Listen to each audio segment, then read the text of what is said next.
हर हर महादेव। चलिए भक्तों, अब आज हम लेकर आए हैं महाशिवरात्रि व्रत कथा। एक बार एक गांव में एक शिकारी रहता था। पशुओं की हत्या करके वह अपने कुटुंब को पालता था। वह एक साहूकार का ऋणी था, लेकिन उसका ऋण समय पर न चुका सका। क्रोधवश साहूकार ने शिकारी को शिव मठ में बंदी बना लिया। साहूकार संयोग से उस दिन शिवरात्रि थी। शिकारी ध्यान मग्न होकर शिव संबंधी धार्मिक बातें सुनता रहा। चतुर्दशी को उसने शिवरात्रि की कथा भी सुनी। संध्या होते ही साहूकार ने उसे अपने पास बुलाया और ऋण चुकाने के विषय में बात की। शिकारी अगले दिन सारा ऋण लौटा देने का वचन देकर बंधन से छूट गया। अपनी दिनचर्या की भांति वह जंगल में शिकार के लिए निकला, लेकिन दिन भर बंदी गृह में रहने के कारण भूख प्यास से व्याकुल था। शिकार करने के लिए वह एक तालाब के किनारे बेल वृक्ष पर पड़ाव बनाने लगा। बेल वृक्ष के नीचे शिवलिंग था, जो बेल पत्रों से ढका हुआ था। शिकारी को उसका पता न चला।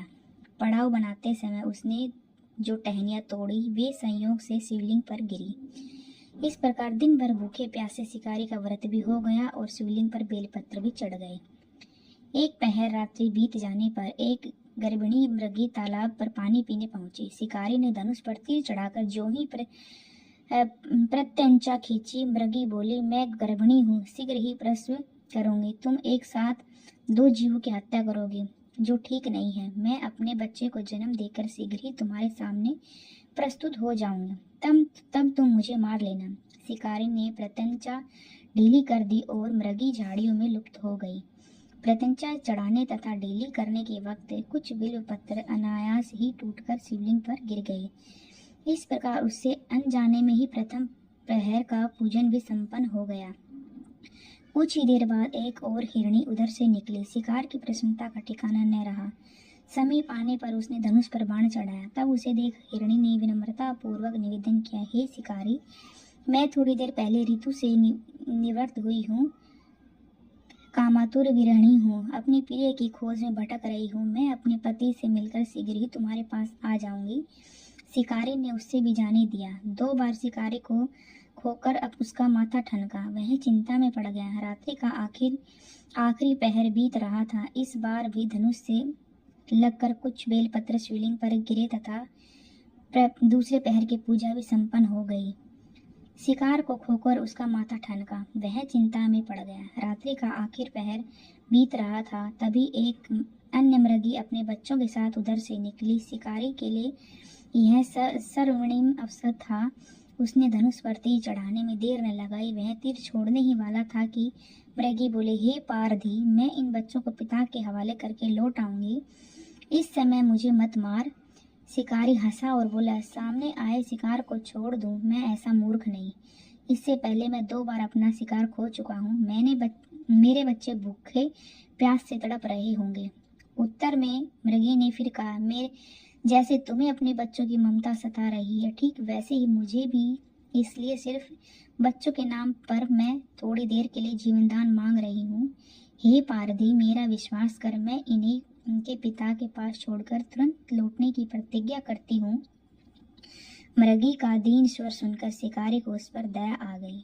उसने उस मृग को भी जाने दिया। शिकार के अभाव में बेल वृक्ष पर बैठा शिकारी बेल पत्र तोड़ तोड़कर नीचे फेंकता जा रहा था। पो फटने को हुई तो एक हष्ट पुष्ट मृग उसी रास्ते पर आया। शिकारी ने सोच लिया कि इसका शिकार वह अवश्य ही करेगा। शिकारी की तनी प्रत्यंचा देखकर मृग विनीत स्वर में बोला, हे पारधी भाई, यदि तुमने मुझसे पूर्व आने वाले 3 मृगियों तथा छोटे बच्चों को मार डाला है तो मुझे भी मारने में विलंब न करो, ताकि उनके वियोग में मुझे एक क्षण भी दुख न सहना पड़े। मैं उन मृगियों का पति हूँ। यदि तुमने उन्हें जीवनदान दिया है तो मुझे भी कुछ क्षण जीवनदान देने की कृपा करो। मैं उनसे मिलकर तुम्हारे सामने उपस्थित हो जाऊंगा। मृग की ये बात सुनते ही शिकारी के सामने पूरी रात का घटना चक्र घूम गया। उसने सारी कथा मृग को सुना दी। तब मृग ने कहा, मेरी तीनों पत्नियां जिस प्रकार प्रतिज्ञाबद्ध होकर गई हैं, मेरी मृत्यु से पहले धर्म का पालन नहीं कर पाएगी। अतः जैसे तुमने उन्हें विश्वास पात्र मानकर छोड़ा है, वैसे ही मुझे भी जाने दो। मैं उन सब के साथ तुम्हारे सामने शीघ्र ही उपस्थित होता हूँ। उपवास, रात्रि जागरण तथा शिवलिंग पर बेलपत्र चढ़ाने से शिकारी का हिंसक हृदय निर्मल हो गया था। उसमें भगवत शक्ति का वास हो गया था। धनुष्य तथा बाण उसके हाथ से सहज ही छूट गए। भगवान शिव के अनुकंपा से उनका हिंसक हृदय कारुणिक भावों से भर गया। वह अपने अतीत के कर्मों को याद करके पश्चाताप की ज्वाला में जलने लगा। थोड़ी ही देर बाद मृग सपरिवार शिकारी के समक्ष उपस्थित हो गया ताकि वह उनका शिकार कर सके, किंतु जंगली पशुओं की ऐसी सत्यता, सात्विकता एवं सामूहिक प्रेम भावना देखकर शिकारी को बड़ी गलानी हुई। उसके नेत्रों से आंसुओं की झड़ी लग गई। उस मृग परिवार को न मारकर शिकारी ने अपने कठोर हृदय को जीव हिंसा से हटा सदा के लिए कोमल एवं दयालु बना लिया। देवलोक से समस्त देव समाज भी इस घटना का देख रहा था। घटना की परिणति होते ही देवी देवताओं ने पुष्प वर्षा की, तब शिकारी तथा मृग परिवार मोक्ष को प्राप्त हुए। तो कथा इस प्रकार थी भक्तों।